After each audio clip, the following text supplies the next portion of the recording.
Shalom saudaraku, kita bersukacita dan bersyukur kepada Allah karena Allah yang luar biasa mau lakukan yang luar biasa buat saudara dan saya. Pagi ini kita akan bersama-sama belajar dari bagian firman Tuhan, Ulangan pasal yang ke-6 ayat 4 sampai dengan ayat yang ke-9. Namun kita akan berdoa terlebih dahulu.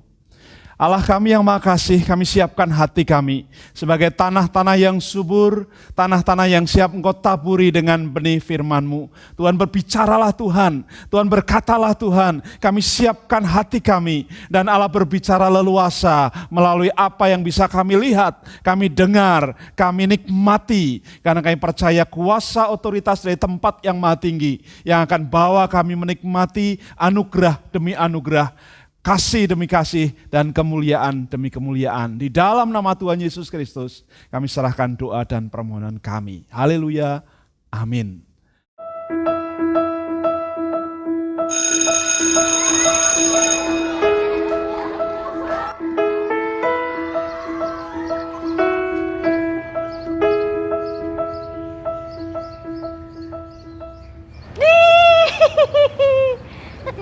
Oh my goodness. Tawa ka pa. Alam mo naman, pag dumi, ayaw ni Mami, di ba? Di ba? Oh, ba't nagdumi ka?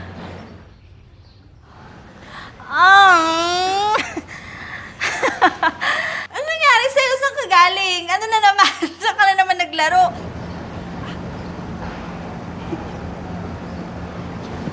Ano ginawa mo? Bakit ka nagdumi? Ayan.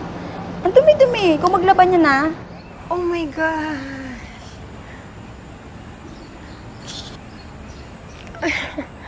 Ang dumi-dumi mo, be.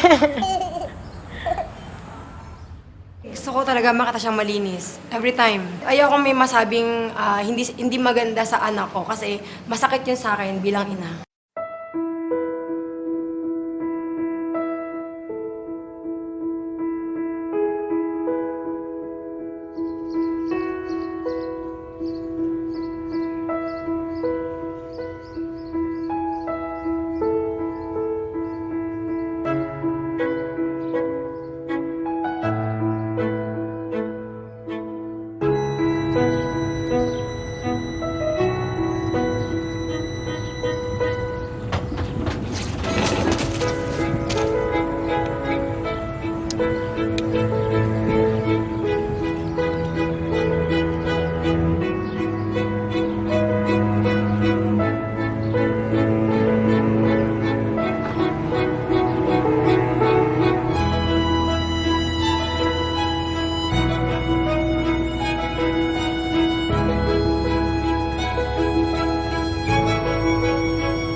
That's you!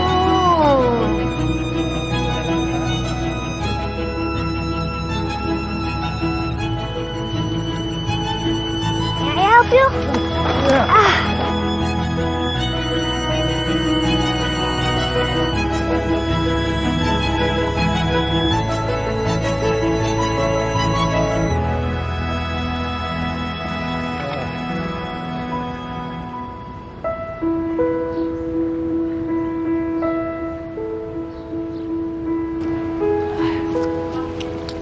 May, bakit po? Yan.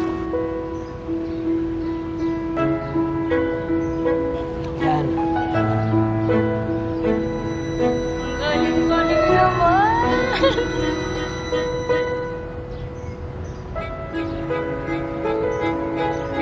Okay.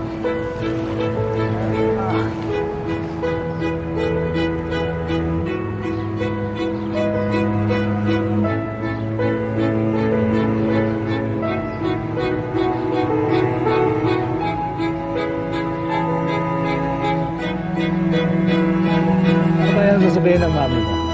Hindi ba siya magagalit? Alam ko po magagalit siya, pero maging honest na lang po ako sa kanya. Yan ang mabuti. Okay? High five.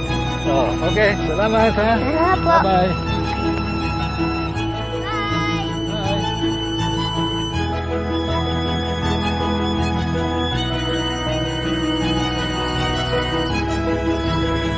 Galing-galing naman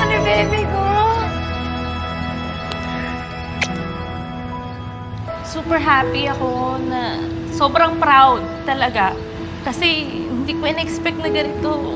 Yung mga tinuturo namin sa kanya, yung mga paalala namin, na-apply niya talaga. Kasi iisipin niya, di ba, magagalit si mama. Hindi naman ganun eh. Talagang yung heart niya. Nakita ko, super proud. Ang galing pala ng ano ko. Okay naman pala ako, Mami. Lagi ko rin kasi pong dinadaw niya sarili ko. Hindi ko in-expect na ganun yung... Kasi nakita ko siya, akala ko makulit, akala ko naglaro. Tapos kaya pala ganun. Ayun lang, nagulat po ako.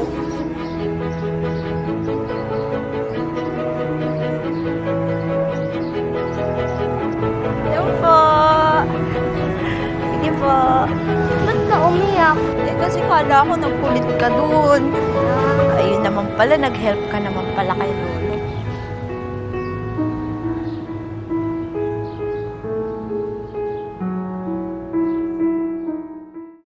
Mendisiplin keluarga dalam kasih. Itulah bagian yang kita mau renungkan bersama-sama. Kalau kita lihat keluarga kita, apa yang ada di benak saudara? Apakah masih ada senyuman hari ini? Apakah masih ada sukacita hari ini? Apakah masih ada semangat hari ini? Tuhan mau katakan kepada kita hari ini bahwa disiplin itu penting. Disiplin itu diungkapkan sebagai bagian yang terus-menerus Tuhan rindukan. Dari sisi istilah, disiplin artinya adalah belajar. Disiplin artinya murid. Dari kata disciple, yang artinya orang yang mau belajar, orang yang mau dengar-dengaran, orang yang mau mengerti kasih Allah. Makanya Yesus menyebut muridnya, itu bukan follower, bukan. Tapi disciples, murid-murid, orang-orang yang rindu supaya setiap orang kenal dan belajar tentang Tuhan Yesus. Hari ini, apakah disiplin itu? Disiplin adalah sesuatu yang Allah rindukan. Ketaatan kepada peraturan, ketaatan kepada metode tertentu untuk melatih kepekaan kita. Untuk melatih satu kepekaan kita terhadap tugas yang diberikan. Disiplin berarti tata tertib untuk mengembangkan diri kita menjadi lebih baik lagi. Apakah kita siap untuk menjadi lebih baik lagi? Tuhan mau rindukan hari ini. Disiplin itu akan membuat saya dan saudara bertanggung jawab. Kita akan belajar mengerti apa itu visi. Kita akan belajar mengerti apa itu mengerjakan dengan tuntas. Kita akan belajar untuk tidak stres. Kalau kita tidak punya disiplin, kita gampang stres. Tuhan mau katakan, mari kita kelola disiplin kita. Supaya stamina kita menjadi baik. Kita atur keseimbangan diri kita, supaya kita produktif. Supaya kita kreatif. Supaya kita inovatif dimanapun kita berada. Makanya Tuhan rindukan hari ini firman-Nya betul-betul luar biasa. Mengapa saya dan saudara perlu disiplin? Karena Allah mau kasih beberapa berkat buat saya dan saudara hari ini. Yang pertama, dikatakan kepada kita bahwa disiplin itu berpusat dari kasih Allah. Dengarlah hai orang Israel, Tuhan itu Allah kita, Tuhan itu Esa. Itulah yang dipakai oleh orang-orang Israel untuk mengajari disiplin mereka. Disiplin yang mereka buat adalah disiplin yang berdasar kasih, bukan berdasar hukuman, bukan berdasar karena kesalahan, bukan. Tapi disiplin itu mengajar mereka untuk mengasihi Allah, untuk mengasihi Tuhannya. Seperti apa mengasihi? Mengasihi dengan segenap hati, mengasihi dengan segenap jiwa, mengasihi dengan segenap kekuatan, dan juga dengan akal budi kita. Makanya Tuhan berkata kepada kita, jadilah penurut-penurut Allah seperti anak-anak yang terkasih di dalam Tuhan Yesus Kristus. Mereka akan belajar mengasihi Allah, belajar untuk menyerahkan dirinya menjadi persembahan-persembahan yang kudus, yang harum dan berkenan kepada Allah. Dalam Efesus pasal 5 ayat yang pertama sampai kedua berkata seperti itu. Yang kedua, disiplin itu mempersatukan. Seorang pria akan disatukan dengan seorang wanita dan jadilah keluarga. Keluarga yang sudah terbentuk ini bisa carut-marut, bisa kacau kalau tidak ada persatuan. Demikian juga keluarga dengan Tuhan. Makanya yang kedua, disiplin kasih itu akan mempersatukan. Dia katakan, kasihlah Tuhan Allahmu dengan segenap hatimu, dengan segenap jiwamu, dan dengan segenap akal, budi, dan kekuatanmu. Mari kita lihat bersama-sama, ya, kesatuan itu akan menumbuhkan. Yang pertama itu kekuatan. Kalau kita bersatu, kekuatan kita itu bisa 85%. Ya, menarik kan? Tuhan katakan bersatulah supaya kekuatan kita lebih besar lagi. Kalau kita bersatu, maka kebersamaan kita bisa sampai 95%. Jadi luar biasa kebersamaan kita.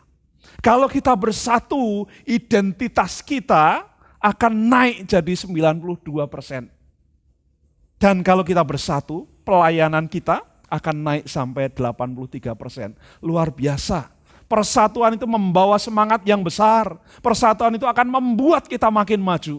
Makanya dunia mengatakan kita perlu solidaritas. Kita perlu bersama-sama, karena dari sana naiklah performa kita, naiklah wadah kita. Dan kita bersyukur karena Allah mau kerjakan itu dalam hidup saudara dan saya. Apa yang dipersatukan oleh kasih Allah? Yang dipersatukan oleh kasih Allah adalah hubungan saudara dengan Tuhan Allah. Di gambar-gambar ini, Tuhan mau katakan, hubungan antara Allah dan sesama itu menarik. Hubungan Allah dengan orang tua dan anak juga menarik. Hubungan antara keadaan satu dengan keadaan yang lain juga menarik. Saat kita duduk, saat kita berjalan, saat kita berbaring, atau saat kita sedang melakukan apapun, Tuhan rindukan kita bertumbuh dan menjadi orang-orang yang siap dipersatukan dalam Tuhan. Janji Allah dalam persatuan kita, dikatakan dalam Galatia pasal 5 ayat yang ke-13. Saudara-saudara, memang kamu telah dipanggil untuk merdeka, tetapi janganlah mempergunakan kemerdekaanmu untuk punya kesempatan hidup dalam dosa. Melainkan, layanilah seorang dengan yang lain di dalam kasih akan Allah. Ini luar biasa. Waktu Tuhan menyatukan saudara dan saya, Dia rindu supaya kita dibangun oleh anugerahnya. Kita melayani Tuhan dengan lebih baik. Kita melayani Tuhan dengan lebih bersemangat dan akhirnya kuasanya boleh dinyatakan. Dalam Kolose pasal 3 ayat 14 sampai 15. Dan di atas semuanya itu kenakanlah kasih sebagai pengikat yang mempersatukan dan menyempurnakan. Hendaklah damai sejahtera Kristus memerintah dalam hatimu. Karena itu kamu telah dipanggil untuk menjadi satu tubuh. Dan bersyukurlah. Itu yang Allah mau rindukan dalam keluarga kita.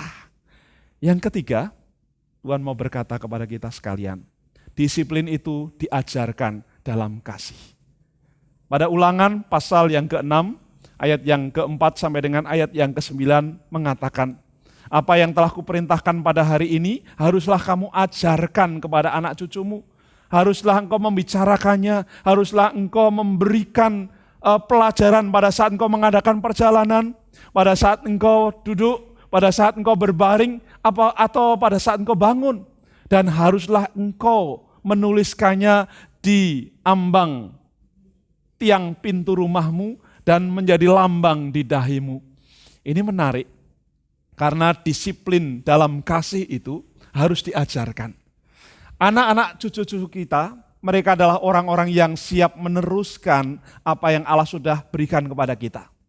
Firman Tuhan berkata, jadilah penurut-penurut Allah seperti anak-anak yang kekasih dan hiduplah di dalam kasih seperti anak-anak ini.